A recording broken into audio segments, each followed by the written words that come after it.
دیسا کورد بێژن باوێ قیزان سولتانە. ئەدا ئەولۆژ بەر خۆشک شیرۆڤە بک باوێ لویس بەلکی mêvanê me bêj bom çend li bajê jî pirsin.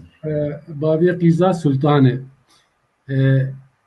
yani weta wê tê gotin got qîz ji bavê xwe hez dikin û qedrê wî digirin. Berovan jê lawan e. Me berê jî rûno got. Xuyayê ev pendê te giştik ser qîza û bavan e. û tê gotin got millet qedr didin bavê qîza û xwe nêzîkî wî dikin û razîbûna wî dixwazin.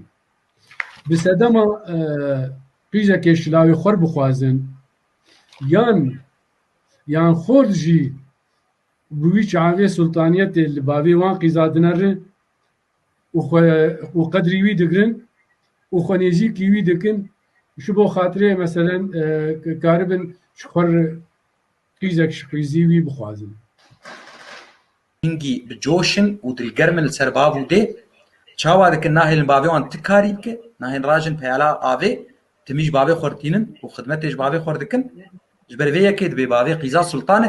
Agît agirî hûn çi dibêjin eva bavê qîza sultan e. Ev pend li agirî hey yan na û wata wê çi? Bermok.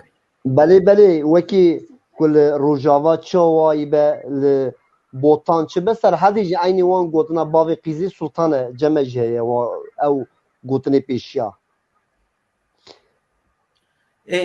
Çi watê tê çi lokar ji me şîrove bikin?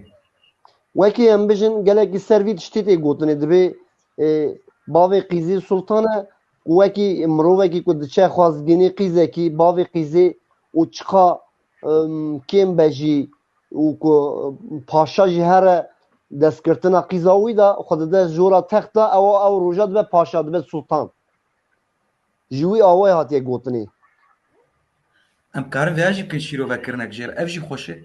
Belê piştî wî jî bavê qîzê piştî wî jî gotinek dinî jî heye bavê qîzê û qîz zarê mala ku zarê kurîn be bav pir qedr qîmetî wî pir bilind bîne lê qîz be qîz daha pir qedrê bavê tê girtinê daha zêdayî û qedr qîmetê bavê bilind dibe ji ber wî jî hatiye gotin.